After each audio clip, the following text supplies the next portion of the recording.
Content circle K ಚಾನಲ್ಗೆ ತಮಗೆಲ್ಲ ಮತ್ತೊಮ್ಮೆ ಸುಸ್ವಾಗತ. ಬನ್ನಿ, ಇವತ್ತು ಒಂದು ದೈವ ಸನ್ನಿಧಿಗೆ ನಿಮ್ಮನ್ನು ಕರೆದುಕೊಂಡು ಹೋಗುತ್ತಿದ್ದೇನೆ. ಇದು ನೋಡಿ, ಬೋಳಾ ಗ್ರಾಮಕ್ಕೆ ಹೋಗುವ ದಾರಿ. ಬೋಳಾ ಗ್ರಾಮವೆಂದರೆ ಕಾರ್ಕಳ ತಾಲೂಕಿನಲ್ಲಿರುವ ಒಂದು ಗ್ರಾಮ.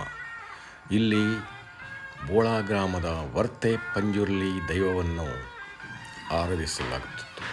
ಆದರೆ ಈ ಗುಡಿಯು ಪಾಳು ಬಿದ್ದಿದ್ದು ತುಂಬ ಹಳೆಯದಾಗಿತ್ತು. ಕುಟುಂಬಸ್ಥರಲ್ಲಿ ಇದನ್ನು ಜೀರ್ಣೋದ್ಧಾರ ಮಾಡಬೇಕೆನ್ನುವ ಮನಸ್ಥಿತಿ ಬಂದು ಈ ಪಾಳುಗುಡಿಯನ್ನು ತೆಗೆದು ನೋಡಿ ಯಾವ ರೀತಿ ಜೀರ್ಣೋದ್ಧಾರ ಮಾಡಲಾಗಿದೆ. ಅತಿ ಸುಂದರವಾದ ಒಂದು ಗುಡಿಯ ನಿರ್ಮಾಣವಾಗಿ ದೈವಗಳಿಗೆ ಇವತ್ತು ಪುನರ್ ಪ್ರತಿಷ್ಠಾಪಿಸಲಾಗುತ್ತಿದೆ. ಈ ಜೀರ್ಣೋದ್ಧಾರವನ್ನು ಕುಟುಂಬದವರೆಲ್ಲ ಸೇರಿ ಪ್ರಭಾಕರ್ ಕಾಮತ್ ಅನ್ನೋರ ಮುಂದಾಳತ್ವದಲ್ಲಿ ನಡೆಸಲಾಯಿತು. ನೋಡಿ, ಇಲ್ಲಿ ಹಲವಾರು ವಿಧದ ಯಾಗಗಳು, ಯಜ್ಞಗಳು ನಡೆಸಿ ಇದನ್ನು ಪುನರ್ ಪ್ರತಿಷ್ಠಾಪಿಸಲಾಗುತ್ತಿದೆ. ಶಾಸ್ತ್ರೋಕ್ತವಾಗಿ ಆಚಾರ್ಯರು ಬಂದು ಇದನ್ನು ನೆರವೇರಿಸಿಕೊಡುತ್ತಿದ್ದಾರೆ. ಇಲ್ಲಿ ಮಂತ್ರ ಪಠಣಗಳು ಹಾಗೂ ಶಾಸ್ತ್ರಬದ್ಧವಾದ ವಿಧಿಗಳನ್ನು ನೆರವೇರಿಸಿ ಇಂದಿನ ದಿನ ಈ ಕಾರ್ಯಕ್ರಮವನ್ನು ಕೈಗೊಂಡಿದ್ದಾರೆ. ಇಲ್ಲಿ ನೋಡಿ, ಕುಟುಂಬಸ್ಥರೆಲ್ಲ ಸೇರಿ ದೈವ ಪ್ರತಿಷ್ಠಾಪನೆಯ ದಿನ ಆಚಾರ್ಯರ ನುಡಿಗಳನ್ನು ಕೇಳುತ್ತಿದ್ದಾರೆ ಹಾಗೂ ಪೂಜೆ ಪುನಸ್ಕಾರಗಳಲ್ಲಿ ಭಾಗಿಯಾಗಿ ಅವರ ಶ್ರದ್ಧೆಯನ್ನು ನೋಡಿ ಆಚಾರ್ಯರು ಯಾವುದೋ ವಿಷಯವನ್ನು ಇಲ್ಲಿ ಉಲ್ಲೇಖಿಸುತ್ತಿದ್ದಾರೆ ಹಾಗೂ ಕುಟುಂಬಸ್ಥರಿಗೆಲ್ಲ ಇದರ ಚರಿತ್ರೆಯನ್ನು ಹೇಳುತ್ತಿದ್ದಾರೆ. ಯಾವ ರೀತಿ ನಾವು ದೈವ ಆಚರಣೆ ಮಾಡಬೇಕು, ಇದರಿಂದ ನಮ್ಮ ಜೀವನದಲ್ಲಿ ಏನು ಆಗುತ್ತದೆ ಎನ್ನುವುದನ್ನು ಇವರು ವಿವರಿಸುತ್ತಿದ್ದಾರೆ. ಭಕ್ತಾದಿಗಳೆಲ್ಲ ಇದನ್ನು ಆಲಿಸಿಕೊಂಡು ದೈವ ಕೃಪೆಗೆ ಪಾತ್ರರಾಗುವ ಸನ್ನಿವೇಶ.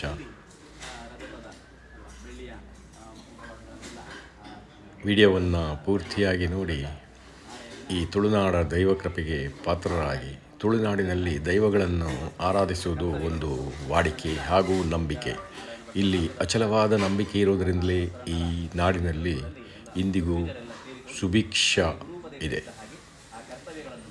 ಇದು ನೋಡಿ, ಈ ಗುಡಿಯನ್ನು ಈ ರೀತಿ ನಿರ್ಮಾಣ ಮಾಡಲಾಗಿದೆ.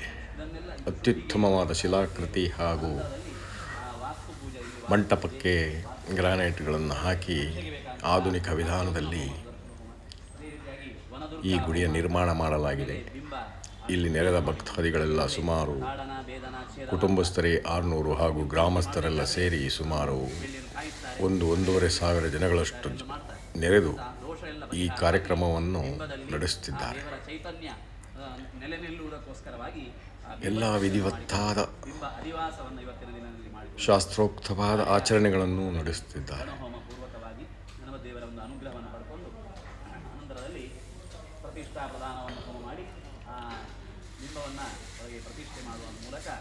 ನೋಡಿ, ಆಚಾರ್ಯರಿಂದ ವಚನಗಳನ್ನು ಆಲಿಸಲಾಗುತ್ತಿದೆ. ಅದೇ ರೀತಿ ಕುಟುಂಬಸ್ಥರೆಲ್ಲ ನಿಂತು ದೈವಗಳ ಸನ್ನಿಧಿಯಲ್ಲಿ ತಮ್ಮ ಶ್ರೇಯೋಭಿವೃದ್ಧಿಗೋಸ್ಕರ ಹಾಗೂ ನಾಡಿನ ಅಭಿವೃದ್ಧಿಗೋಸ್ಕರ ಬೇಡುತ್ತಿದ್ದಾರೆ.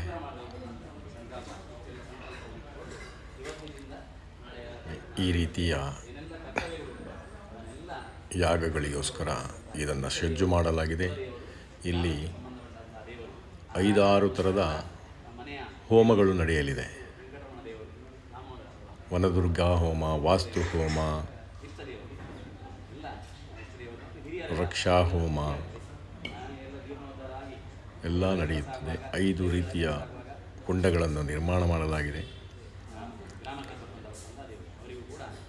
ಜನರೆಲ್ಲ ಶ್ರದ್ಧೆಯಿಂದ ತಯಾರಿಗೊಳ್ಳುತ್ತಿದ್ದಾರೆ.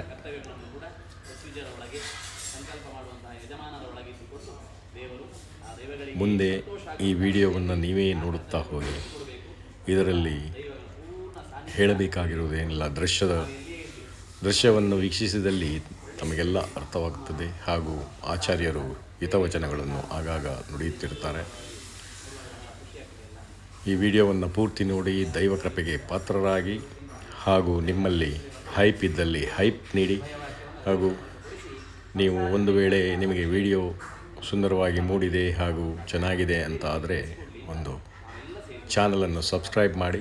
ಇದೇ ರೀತಿಯ ಹಲವಾರು ಕಂಟೆಂಟ್ಗಳನ್ನು ನಿಮ್ಮ ಮುಂದೆ ತರಲು ಇಚ್ಛಿಸುತ್ತೇನೆ.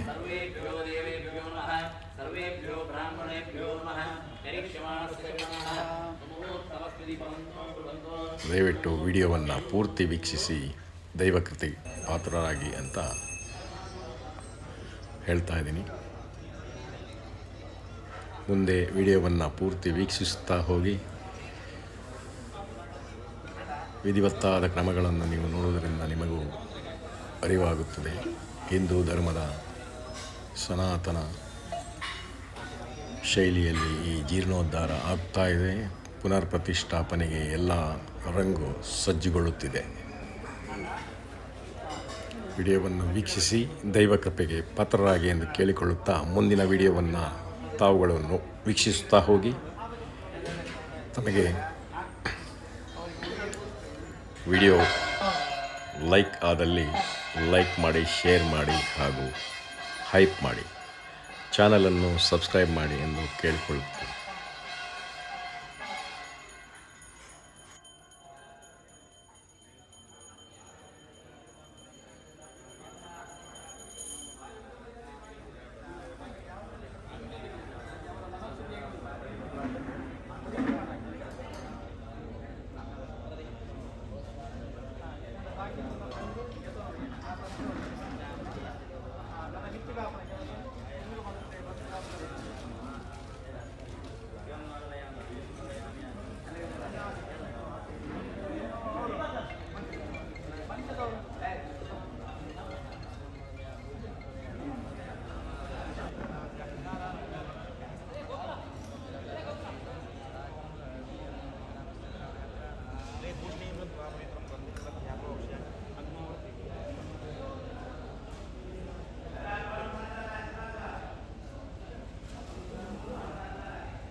ಅವರಿಬ್ಬರು ಹೋಗ್ಲಿ. ಹರೀಶರ್ ಇಲ್ಲಿ ಬನ್ನಿ, ನೀವು ಅಲ್ಲಿಗೆ ಬನ್ನಿ.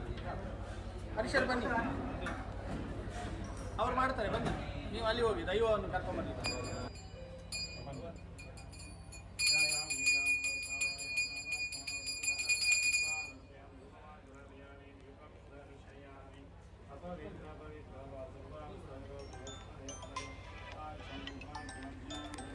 ನಮ್ಮ ಭೂರ್ಭವಸ್ವರಂ ಗಂಗಾಜ್ಞಾನ ನೇತತ್ರಾಯ ಮಂಗಳಮಜಯತ್ರಮತಿಷ್ಠಾಯ ನಿರ್ಭಾಯಾಂತಿಮ ಪುಣ್ಯರಿತವಸ್ಮದಾದಿಗುರುಣಾಂ ಶ್ರೀಮನ್ಮಧ್ವಾಚಾರ್ಯಾಣಾಂ ಋತ್ಮಲಮಧ್ಯನಿಮಾಸೇವಾದದೇವಾ ಸಂಘರ್ಷಣ ಪ್ರದ್ಯುಮ್ನ ನಿರುದ್ಧಾಚತುರ್ಮೂರ್ತ್ಯಾದಿ ಅನಂತವತಾರಾತ್ಮಶ್ಯೇ ಮಾಂಗಲ್ಯಮೋದರ್ಶೆ ಧರ್ಮದೇವತಾವಾದ ವಾರ್ತಾಳಿವಾರಾಹಿ ದೇವತಾ ಸುಪ್ರೀತ್ಯರ್ಥಂ ಧರ್ಮದೇವತಾನಾಂ ಬಿಂಬ ಅಧಿವಾಸಾಂಗ ಓಂ ಬಿಂಬಾದಿವಾದ್ ಬಿಂಬ ಮಧ್ಯೆ ಪಂಚಾಮೃತ ಬಿಂಬಶುದ್ಧ್ಯಾಖ್ಯಂ कर्म करिष्ये इमं वार्ताये नमः इमं वादाये नमः आगमार्थं तदेव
ಧರ್ಮದೇವರು ನಮ್ಮನ್ನೆಲ್ಲ ಒಳ್ಳೆಯ ರೀತಿಯಲ್ಲಿ ದಾರಿಯನ್ನು ತೋರಿಸುವವರು ಹೇಳಿದ್ದಾರೆ. ಆದ್ದರಿಂದ ನಿಮ್ಮ ಹಿರಿಯರು ಎಲ್ಲ ಆರಾಧನೆ ಮಾಡಿಕೊಂಡು ನಮ್ಮ ಕುಟುಂಬ ಸಂಸಾರ ಎಲ್ಲ ಒಟ್ಟಿಗೆ ಆಗಿ ಧರ್ಮದೇವಗಳು ಮೆರೆಯಬೇಕಂತ ಹೇಳಿದ್ರೆ ಆ ಕಾಲದಲ್ಲಿ ಆರಾಧನೆ ಮಾಡಿದವು ಅಲ್ವ.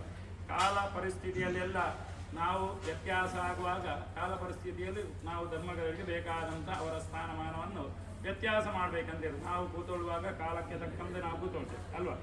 ಅದೇ ರೀತಿಯಾಗಿ ಧರ್ಮದೇವರಿಗೆ ನಮಗೆ ಅನುಕೂಲ ಕೊಟ್ಟಾಗಿ ಅವರಿಗೆ ಬೇಕಾದಂಥ ಸ್ಥಾನಮಾನವನ್ನು ಕೊಟ್ಟು ಅವರನ್ನು ಆ ಸ್ಥಾನಮಾನದಲ್ಲಿ ಕುಳ್ಳಿರಿಸಿಕೊಂಡು ನಾವು ಅನುಗ್ರಹ ಪಡೆಯಬೇಕು. ಬಿಂಬೋಸಿ ಪ್ರತಿಬಿಂಬೋಸಿ, ದೈವಗಳಿಗೆ ಯಾವುದು ಬೇಡ, ದೇವರಿಗೆ ಯಾರು ಬುದ್ಧಿ ಬೇಡ ಅಲ್ವಾ. ಅದು ನಮಗೆ ಬೇಕು, ಬಿಂಬದಲ್ಲಿ ನೋಡಬೇಕಿದ್ರೆ ಅಲ್ವಾ. ದೇವರನ್ನು ನಾವು ನೋಡೋದು ಹೇಗೆ, ಎಲ್ಲ ಬಿಂಬ ಮಧ್ಯದಲ್ಲಿ ಒಂದು ನಮಗೆ ಮಾಧ್ಯಮ ಅಂತ ಬೇಕು. ಆದ್ದರಿಂದ ಮಾಧ್ಯಮ ಹೇಳಿದ್ರೆ ಧರ್ಮದೈವಗಳು ನೋಡಬೇಕಿದ್ರೆ ಅದಕ್ಕೆ ಬೇಕಾದಂತಹ ಮೂರ್ತಿ ಮುಗ್ಗ ಇನ್ನು ಮನೆ ಮಂಚ ಅದೇ ಅವರಿಗೆ ಕೂತೊಳ್ಳಿಕ್ಕೆ ಬೇಕಾದಂಥ ವ್ಯವಸ್ಥೆಗೆ ಬೇಕಾದಂಥ ಸ್ಥಾನಮಾನ ಅಂತ. ಆದ್ದರಿಂದ ಅಂತಹ ದೈವಗಳನ್ನು ನಾವು ಬಿಂಬದಲ್ಲಿ ನೋಡಬೇಕಂತಿರೋದು. ಆದ್ದರಿಂದ ಎಷ್ಟು ಅಲಂಕಾರ ಮಾಡ್ತೀವೋ ಅಷ್ಟು ನಾವು ದೈವಗಳಿಗೆ ಮಾಡೋದು ಅಲ್ವಾ. ಅವರನ್ನು ನೋಡಿ ನಾವು ಸಂತೋಷ ಪಡೋದು. ಒಂದು ಮಗುವಿಗೆ ಅಲಂಕಾರ ಮಾಡಿ ನಾವು ಸಂತೋಷ ಮಾಡೋದು, ಮಗುವನ್ನು ನೋಡಿ ಸಂತೋಷ ಪಡೋದು ಅಲ್ವಾ. ಮಗುವಿಗೆ ಯಾವುದು ಬೇಡ, ಸಣ್ಣ ಮಗುವಿಗೆ ಏನಾದರೂ ಬೇಕಾ, ಯಾವುದು ಬೇಡ, ಪುನಃ ಹೋಗಿ ಬೀಳುವುದು ಮಣ್ಣಿಗೆ ಬೀಳ್ತದೆ ಅಲ್ವಾ. ಆ ಮಗುವನ್ನು ಬಿಟ್ಟಾಗ ಪುನಃ ತಾಯಿ ನೋಡಿ ಆ ಮಗುವನ್ನು ಸ್ನಾನ ಮಾಡಿದು ಪುನಃ ಅಲಂಕಾರ ಮಾಡಿ ಎಲ್ಲ ಒಳ್ಳೆಯ ರೀತಿಯಲ್ಲಿ ತೋರಿಸುವುದು. ಅದೇ ರೀತಿಯಾಗಿ ಧರ್ಮದೈವಗಳಿಗೆ ಯಾವುದು ಬೇಡ, ನಮಗೆ ಧರ್ಮದೈವಗಳ ಅನುಗ್ರಹ ಬೇಕು. ಆದ್ದರಿಂದ ಅವರನ್ನು ನಾವು ಪೂಜನೆ ಮಾಡುವುದರಿಂದ ಅವರು ನಮಗೆ ಅನುಗ್ರಹ ಆಗ್ತದೆ ಅಂತ ತೋರಿಸಿಕೊಟ್ಟಿದ್ದಾರೆ ಹಿರಿಯರು. ಆದ್ದರಿಂದ ಕುಟುಂಬವನ್ನು ಒಟ್ಟು ಮಾಡುವಂಥ ದೇವರು ಹೇಳಿದ್ರೆ ಒಂದು ನಾಗದೇವರು, ಇನ್ನೊಂದು ಧರ್ಮದೈವಗಳಂತ. ಯಾವುದಕ್ಕಿಲ್ಲದಿದ್ದರೂ ದೇವರಿಗೆ ನಾವು ಮತ್ತು ದೈವಗಳ ಸನ್ನಿಧಾನಕ್ಕೆ ನಾವು ಕುಟುಂಬದವರೆಲ್ಲ ಒಟ್ಟಿಗೆ ಆಗ್ತೇವೆ. ಯಾಕೆ ಹೇಳಿದರೆ ಕುಟುಂಬವನ್ನು ಒಟ್ಟಿಗೆ ಮಾಡುವವರು.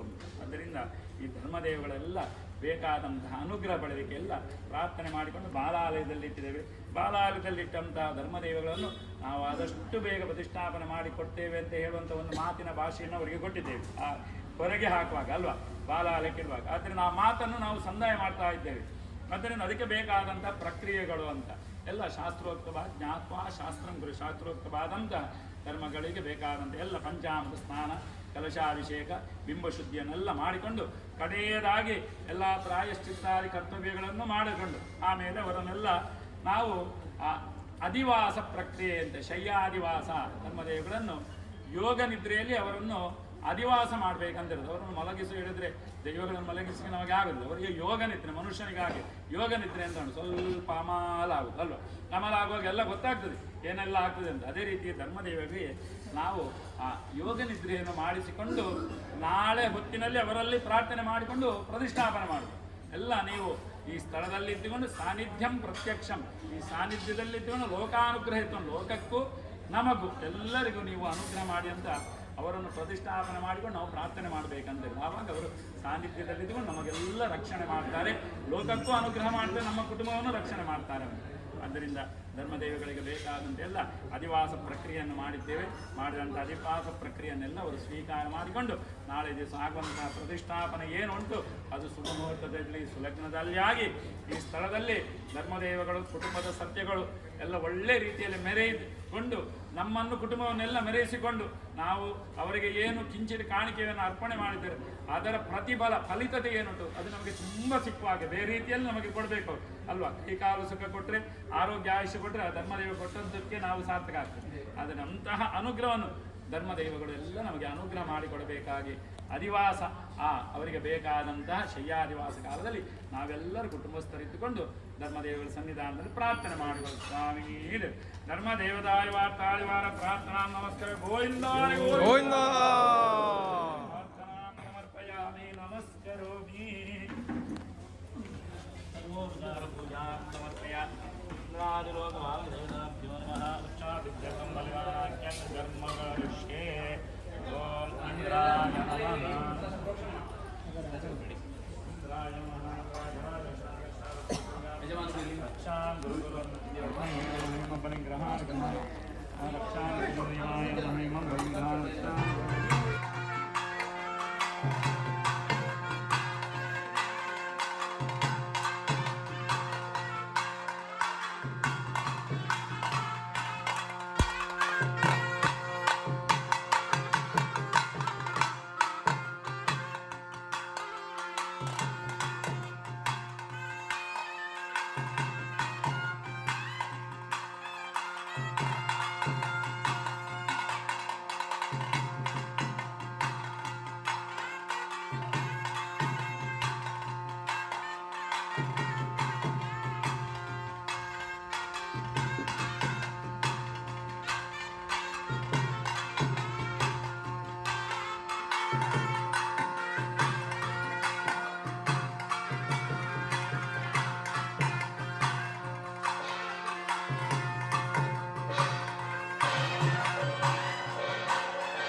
शरण्ये त्र्यम्बके गौरी नारायणी नमोस्तुते कुङ्कुमं तिलकं चारु रक्तवर्णं शोभनं मङ्गलं मङ्गले देवी बालदारं ददामि ते केशवाय नमः नारायणाय